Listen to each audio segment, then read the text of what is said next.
Hello, good afternoon teacher. My name is Rubén Palencia and today I'm here partnered with Emily's Berzares, which is my classmate, and together we're going to talk about the communicative language teaching approach. This is really one of the common ones, and we're going to be discussing the uses, what consists this approach, and we're going to be answering some questions regarding this approach.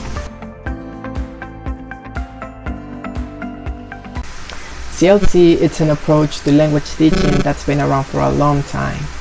Communicative language teaching argues that the goal of learning language is communicative competence, and that we develop communicative competence through making communication the key or the focus of the classroom. That we learn a language through communication. That language is the byproduct of using a language to communicate. And in order to do these activities have to be developed that enable students to practice, to communicate, communicating in different ways according to their proficiency level that they have.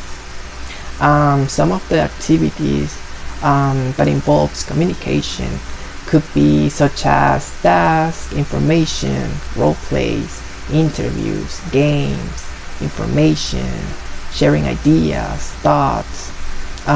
These are some of the activities that we can have and we can use CLT in this case.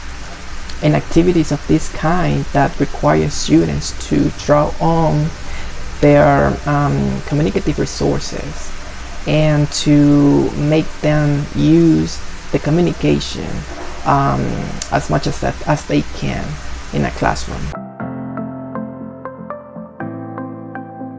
Is to enable students to communicate in the target language, but to do so students have to have previous knowledge in terms of the language that they are speaking or that they are trying to speak,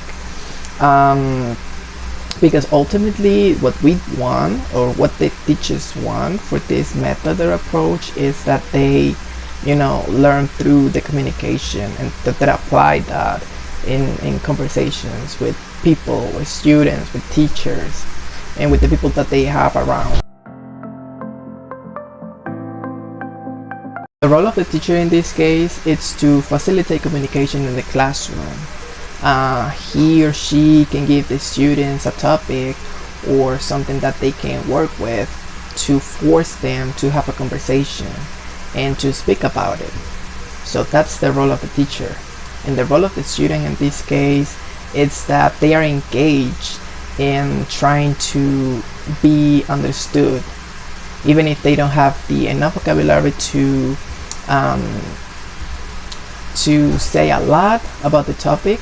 But that's the role of the students, to get understood with what they know and what they can say about the topic.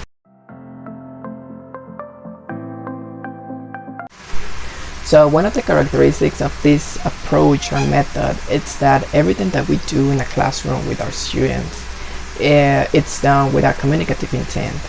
So all the activities that we can have with our student, whether if we're doing an acting challenge or role plays or games, interviews, or anything that's related with communication, this is really a huge part in this method.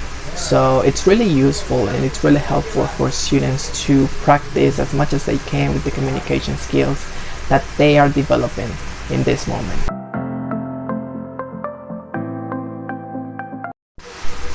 The teacher in this case plays a role as a facilitator. So he can give the students the material or the lessons that they have to be working with. And sometimes he can be seen as a co-communicator. So he just establishes the activities and the scenario for the students. And the students in this case, they play a role where they have to work among them, in between them, in small groups, in pairs, big or small groups, so they can do the activity and interact between them, among them.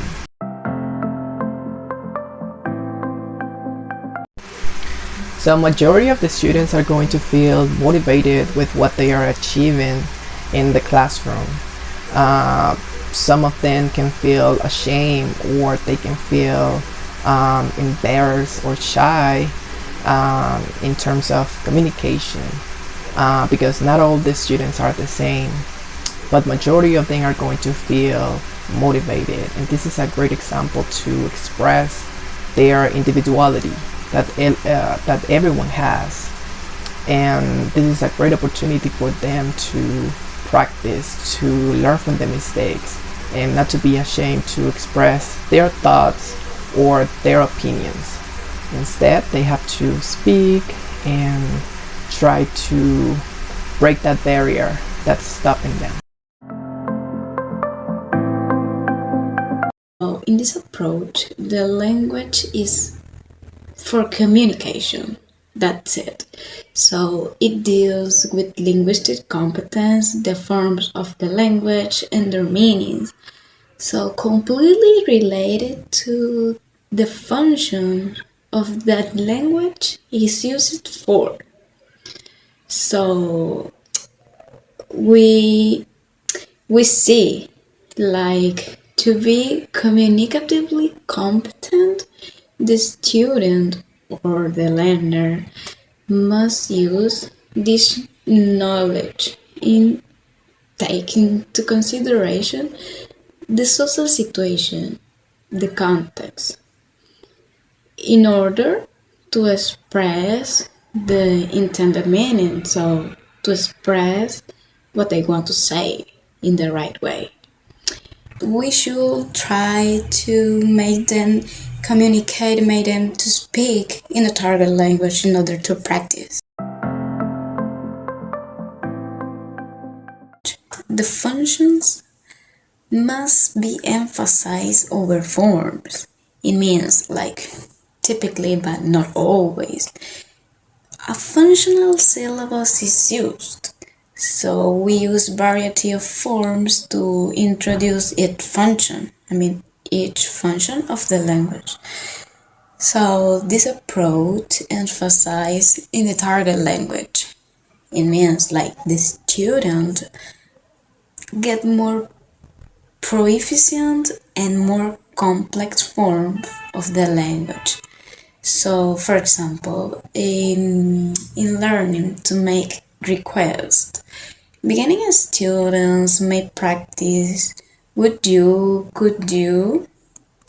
Therefore, they will be able to make requests just as, I wonder if you wouldn't mind.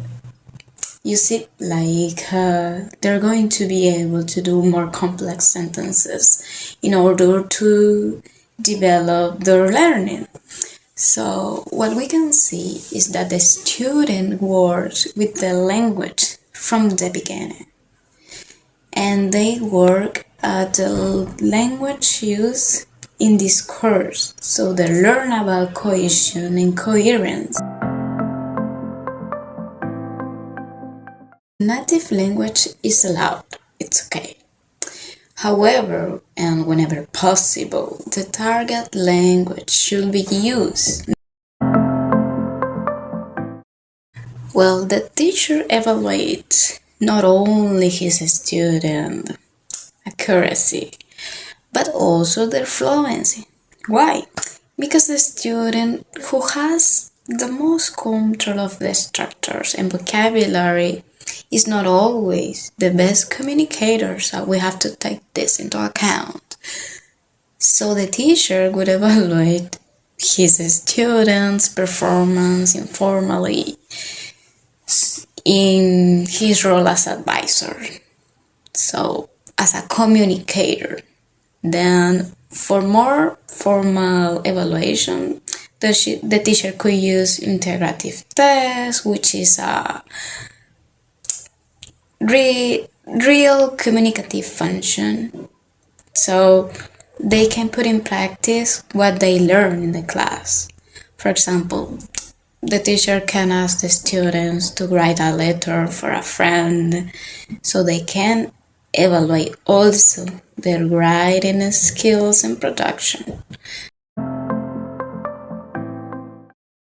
Errors of forms are tolerated, like they are allowed in the class during the fluency activities, right? And they are seen as natural outcome of the development of communication skills. Of course, at the beginning, the student won't be able to speak like perfectly, like nobody can. So we understand the student can have a limited linguistic knowledge and still be successful communicators. Why not?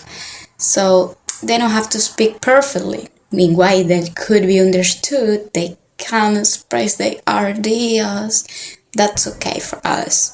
So, however, the teacher may note the errors, of course, during these activities, and then return back to them later with a correct activity, just to make them notice what are the mistakes.